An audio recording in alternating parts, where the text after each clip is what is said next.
Every POS needs a receipt. The customer needs proof of purchase.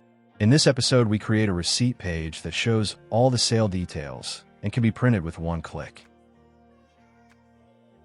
In episode 8, the store method already does return redirect, -route, receipt, $sale ID, after saving the sale.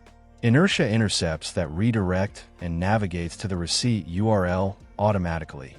No client-side navigation code needed.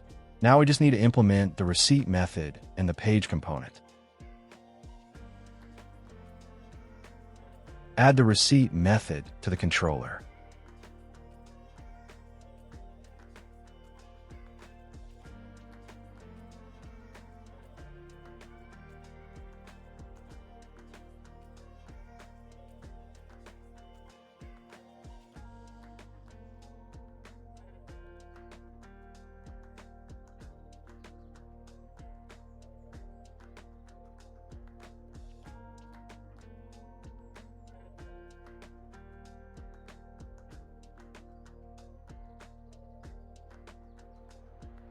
This method is tiny, but there are two important things in it.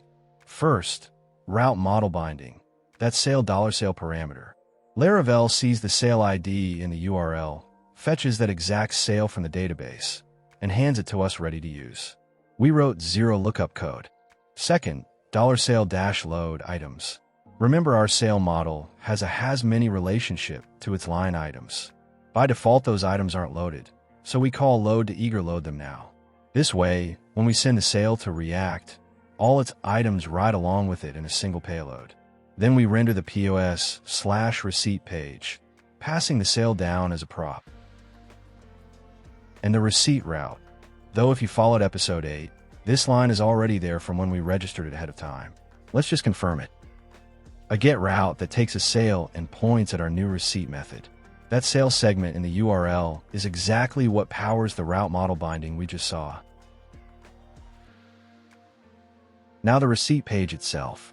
The goal is something that looks good on screen with a couple of action buttons, but prints out looking like a real thermal receipt. The imports are minimal here. Head and link from Inertia, our button, and two Lukite icons, a printer and a back arrow. And look how clean the props are. Just a single sale. The sale type from its /types already includes items. Sale item. Let me define it back on index.ts. So the props interface is simply sale. The items come bundled inside the sale. No separate prop needed.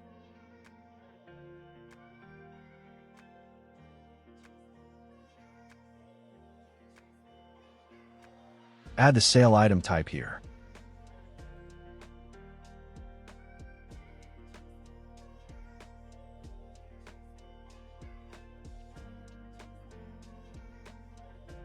Now back on the receipt page, this should resolve the error that was shown on the import section.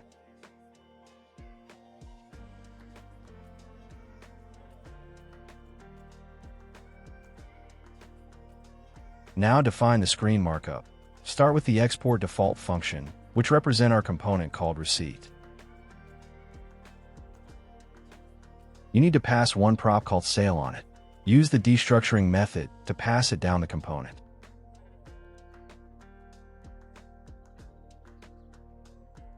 Now, inside the component, we start making up the layout of our receipt.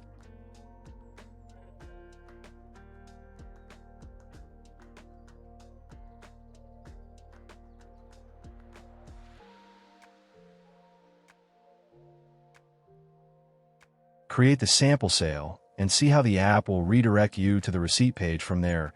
We should be able to see all the changes we made on that receipt screen. First, notice there is no layout property on this component. Just like the POS index page, the no layout handling is already in app.tsx. We added POS/receipt to the switch case back in episode 6.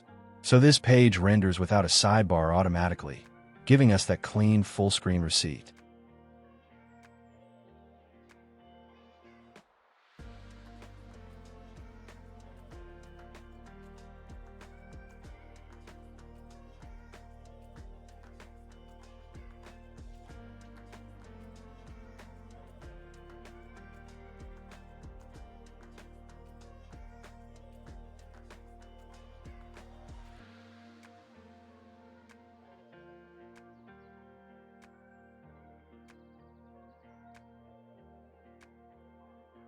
then our control bar.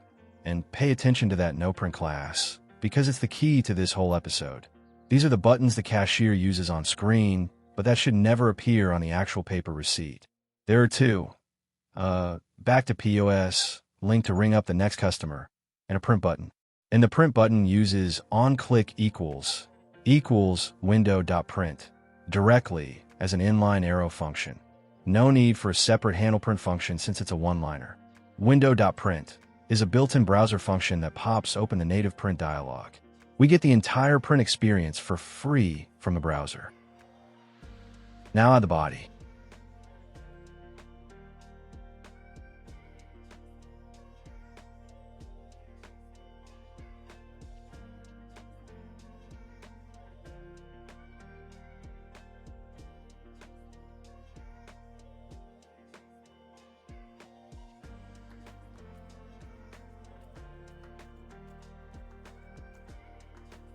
Here the markup for the receipt page is not visible.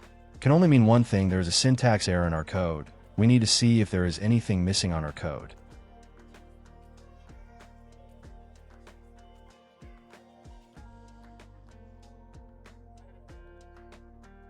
Here you can see I forgot to add the return statement on our component, which is essential for rendering the component. Sorry for that. And let me add it quickly so we can see it in action. Now our page should be able to render the receipt header or the action bar on the top left corner. This is it. The page is rendering correctly now. Let's continue.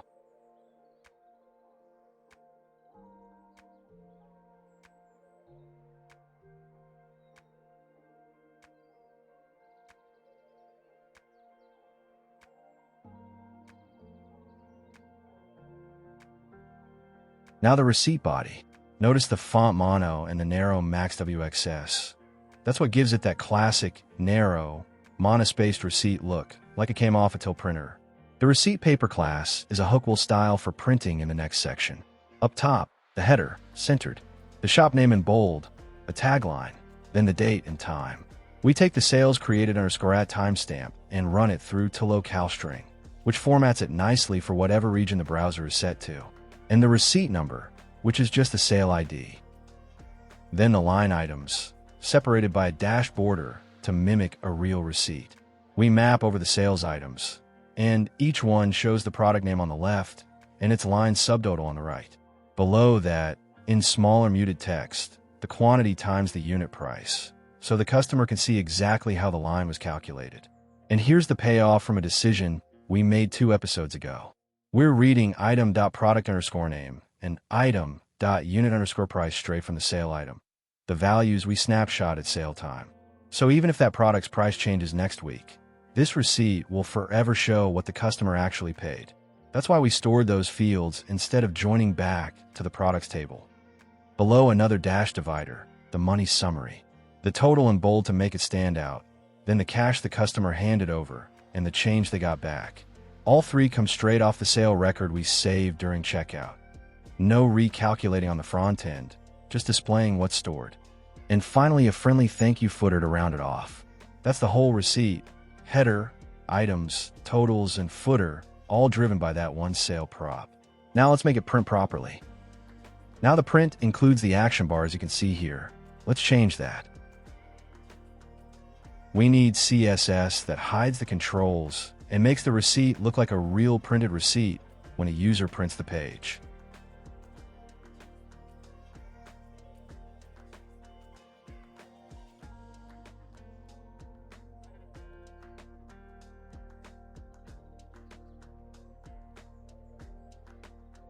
The @media print block only applies when the page is being printed. It has no effect on normal screen display. We hide the .no print elements, the navigation buttons, so they do not appear on the physical receipt. The rest is cleanup for paper. We force a white background, so we're not wasting ink on the app's theme colors. And on the receipt paper element, we strip off the shadow and border, let it span the full width, and remove the padding, because the printer and the paper handle the margins themselves. The result is a clean printout with just the receipt content and nothing else. Try to print again.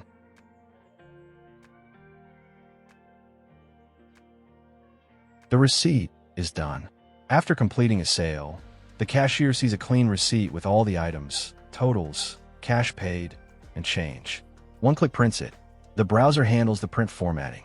In the final episode, we build the dashboard, a summary of today's sales with totals and a breakdown by product. See you there.